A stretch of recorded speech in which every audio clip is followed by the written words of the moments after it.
My revenge plan was perfect. I had just cornered my unfaithful wife and my best friend with undeniable proof in my hands. I was ready to destroy their careers and reputations. And 30 minutes later, he was wheeled into my operating room, and I was told that I was the only surgeon who could save him. My name is Dr. Alistair Finch. To my colleagues, I am the architect. It's a nickname I earned for the precision and control I bring to the operating theater. My hands don't shake. My judgment is flawless. I build perfect outcomes from the brink of disaster. I applied that same philosophy to my life. My career, my home, my marriage to Linda, all were structures of my own design, meticulously maintained. Perfect. Linda was the centerpiece of that perfection. Beautiful, graceful, the kind of woman who made heads turn, and she was mine. Robert was my best friend since medical school. We came up together, two ambitious young doctors. I specialized in a highly complex field of neurosurgery. He went into cardiology. We were supposed to be brothers in arms. We even ended up at the same prestigious hospital. Our lives were intertwined. I trusted him. The first crack in my perfect world didn't come from a dramatic confession. It came from a complication on my own operating table, a one-in-a-million event, a fluke that no one could have predicted. The patient was fine in the end, but for a terrifying few minutes, I felt the one thing I never allow myself to feel, a loss of control. That feeling followed me home. I became more demanding, more obsessed with order and perfection to compensate. I started questioning Linda's errands, the late nights she spent with friends. I was tightening the screws on my perfect life, trying to reinforce the walls, not realizing I was turning our home into a cage. And Linda, my beautiful Linda, was starting to pull away. The incident that blew it all open was mundane, a shared family cloud account. I was looking for a document, a tax receipt, buried in a folder of old photos. And there it was, a subfolder I didn't create. Its name was just a single heart emoji. Inside were pictures, pictures of Linda and Robert, not just smiling, but kissing, in our bed, in his car. On a weekend trip to a vineyard they told me was a medical conference. The initial shock wasn't rage. It was a cold, quiet void. It felt like walking into my perfectly designed house to find the foundation had crumbled to dust, and I hadn't even heard a sound. The architect had failed to see the rot in his own creation. My first thought wasn't to scream or to break things. It was a calm, chilling question that settled deep in my bones. How do I deconstruct their lives as precisely and methodically as I would resect a tumor? But first, I need to be sure. I need to know everything. So I'm turning to you, the community. I'm standing at the edge of a cliff. Part of me wants to burn it all down, but the architect in me wants to plan, to control the demolition. What is my first move? That's the beginning of my story.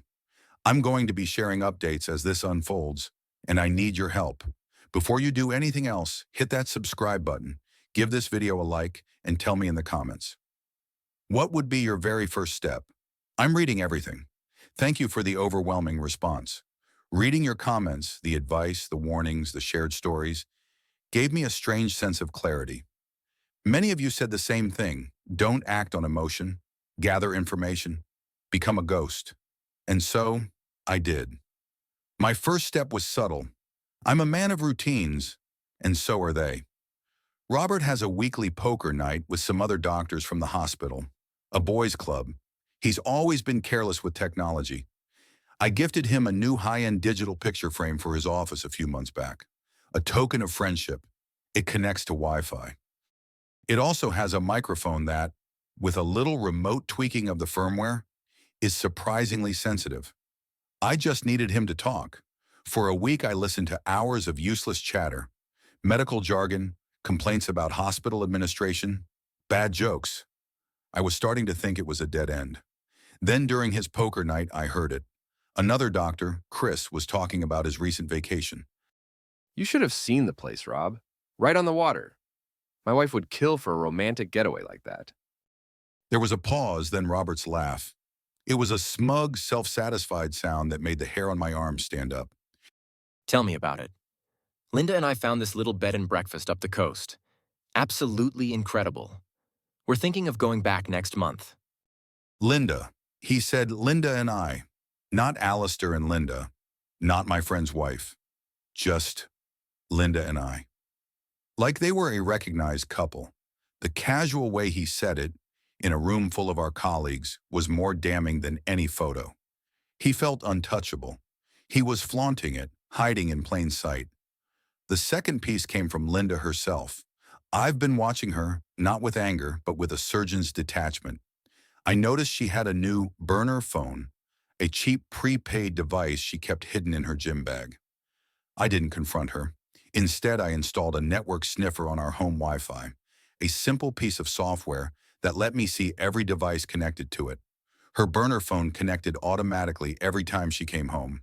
It had a name, Rob's Girl. These weren't smoking guns, not yet. They were cracks in the foundation, spreading silently beneath the floorboards. It was the arrogance of it all that truly fueled me.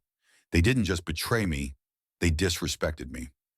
They thought the architect was too busy in his perfect world to notice the details.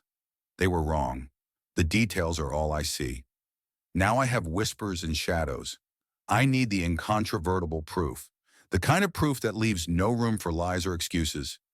This is getting more complicated than I ever imagined. The evidence is building, but it's still circumstantial. I need a plan to get something solid, something undeniable.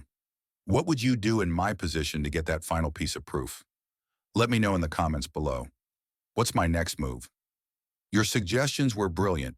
They range from hiring a private investigator to confronting them directly. But many of you suggested using their own arrogance against them. That's the path I chose. I decided to build the perfect trap.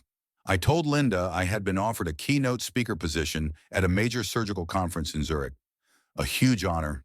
It would mean I'd be gone for 4 days. I made a show of it, expressing how stressed I was, how much I would miss her. She was a master of feigned sympathy. Oh, darling, that's incredible. You deserve it. Don't you worry about a thing here. I'll hold down the fort. Just focus on your speech. Of course, there was no conference. I booked the flight, the hotel, even sent her a picture of a boarding pass I'd faked. Then I checked into a nondescript hotel across town, my command center. Our home is my design, my territory. I know every wire, every vent, every blind spot. Years ago, I installed a state-of-the-art security system. The cameras are visible. The audio recorders are not. They are embedded in the smoke detectors in the master bedroom and the living room. For security, of course. I activated them the moment my flight was supposed to have taken off. For the first day, nothing. The second night, he arrived. Robert. I watched the camera feed as he walked into my home like he owned it. Linda greeted him at the door with a kiss that erased any doubt I had left. They opened a bottle of wine, my best bottle, the one I was saving for our anniversary. They sat on my couch and they talked. I didn't just watch, I listened. And what I heard gutted me far more than any picture. Is he really as clueless as he seems? The great architect can't even see what's right in front of him. He's not clueless, Rob. He's just preoccupied. He's so obsessed with controlling every little thing, with his work, with the image of a perfect life, that he forgot to live in it. He forgot about me. You know, sometimes I feel like I'm just another one of his prized possessions in a glass case. Well, his loss is my gain. When are you going to tell him? We can't keep doing this forever. Soon. I need to find the right time, the right way. He won't make it easy. They went from my living room to my bedroom. I turned the feed off. I had heard enough. I had it all recorded. High-definition audio, the incontrovertible proof. My plan was no longer about simple revenge. Linda's words, just another prized possession, echoed in my head. Was she right? It didn't matter. They had made a mockery of my life, in my home, and I was going to be the one to set the terms of its demolition. I began to formulate a plan, not just for a divorce, but for a reckoning. It would be quiet, precise, and absolute. I now have the evidence, the smoking gun. The question is no longer if, but how. I'm planning the confrontation. How should I do it? A public reveal? A quiet, private conversation? I need to control the narrative. Give me your strategies in the comments. How do I execute this perfectly? Armed with the recording, I felt a chilling sense of purpose. Your comments gave me the final piece of the puzzle. This wasn't going to be a shouting match. It was going to be a clinical procedure. I scheduled a meeting, not at home, not in a public place, but in my office at the hospital, my territory, my seat of power. I had them come in separately, Linda first. I didn't raise my voice. I simply sat behind my large mahogany desk and played the first 30 seconds of the recording. The color drained from her face. She started to stammer, to cry, to make excuses. I held up a hand, silencing her. Alistair, I can explain. It's not what you think. You were so distant. I just looked at her. There is nothing to explain. There are only consequences. You will pack a bag. You will leave the house today. My lawyer will be in contact to discuss the terms of our divorce. The terms are not negotiable. You will not contest it. If you do, this recording goes to the hospital's ethics board. Your nursing career will be over. She stared, her eyes wide with shock and fear, then nodded silently and left. An hour later, Robert walked in. He tried to start with friendly banter, asking about my trip. I cut him off and played the same recording. His arrogance evaporated, replaced by a panicked sweat. He started to bluster, to threaten. You can't use that. It's illegal. I'll sue you into the ground, Alistair. Go ahead and try, Robert, I said, my voice as calm as a frozen lake. But while your lawyers are filing paperwork, the board will be listening to you admit to an affair with the wife of your colleague and best friend in his house, a serious violation of professional conduct. Your promotion to head of cardiology? Gone. Your reputation? In tatters. You will resign, effective immediately. You will cite personal reasons, and you will never speak to me or Linda again. He was sputtering, his face turning a blotchy red, clutching his chest. I thought it was theatrical, a desperate act. But then his breathing became ragged, his eyes rolled back in his head, and he collapsed onto the floor of my office. It wasn't an act, it was a massive aortic dissection, a tear in the inner wall of the largest artery in his body, a catastrophic, life-threatening event that requires the most complex and delicate emergency surgery imaginable. A surgery that has a mortality rate of nearly 80% if not performed by an expert. And in this city, on this continent, there is only one surgeon with the specific experience and record of success with this exact rare complication. Me, the man who ruined my life, was now, quite literally, in my hands. The Hippocratic oath says I must save him. Every fiber of my being, every ounce of my rage and betrayal is screaming to let him die, to walk away. They called me the architect. Now I have to choose. Do I save the man who destroyed my perfect world, or do I let it all burn? This is it, the ultimate choice. The clock is ticking.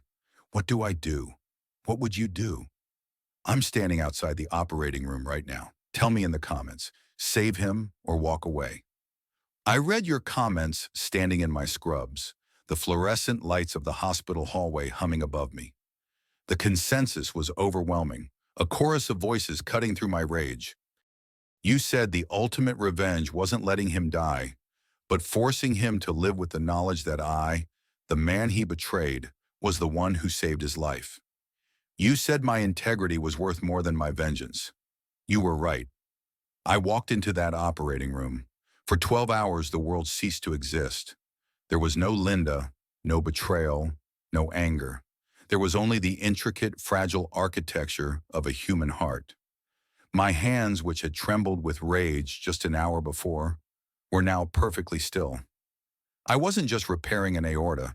I was rebuilding my own code, my own principles, one microscopic stitch at a time. I was the architect again, and I built a perfect outcome. Robert lived. He woke up 2 days later. I was the first person he saw. The arrogance was gone, replaced by a terrifying vulnerability. His voice was a hoarse whisper. Why? Because that's who I am, I replied and walked out. That was the last time we ever spoke. He resigned, citing health reasons. The truth was, he couldn't face anyone at the hospital again. He and Linda left town. I heard they tried to make it work, but their foundation was built on a lie, and it crumbled just as mine had. Last I knew, they had separated. But the story has one last twist. A week after the surgery, I got a call from Robert's wife, Jessica. I expected anger, accusations. Instead, she asked to meet. She laid a file on the table between us. It was a complete financial portfolio. Robert's. It turned out he wasn't just cheating on me. He was cheating on her, funneling money into secret accounts for years, preparing to leave her with nothing. I knew about the affair for months, Alistair. Robert is a weak man. Predictable. I knew he would overplay his hand. I just needed him to expose himself. Your confrontation and his subsequent medical crisis and resignation was the perfect opportunity. He was too weak to fight me on the divorce settlement. I got everything. I just wanted to thank you. You were the perfect instrument for my own justice. I was stunned. My grand, righteous campaign of vengeance and morality, I had been a pawn in someone else's game. A much colder, more calculated game than I could have ever imagined. She had seen the rot in her own marriage and had used my pain as a scalpel to excise it. It's been a year now. My life is no longer a perfect, rigid structure. It's quieter, more authentic. The divorce was finalized. I sold the house, that monument to a life that was never real. My work is still my passion, but it's not my entire identity. The crisis taught me that control is an illusion. Life is messy and unpredictable. Sometimes the most important choice isn't about winning or losing, but about who you decide to be when the walls come crashing down. I chose to be a doctor. I chose to save a life. And in doing so, I think I saved my own. Thank you all for being a part of this insane journey. Your advice and your perspectives helped me through the darkest moments. This story's over, but there are always new stories to tell. If you want to hear more, make sure you're subscribed to the channel. And as always, thank you for watching.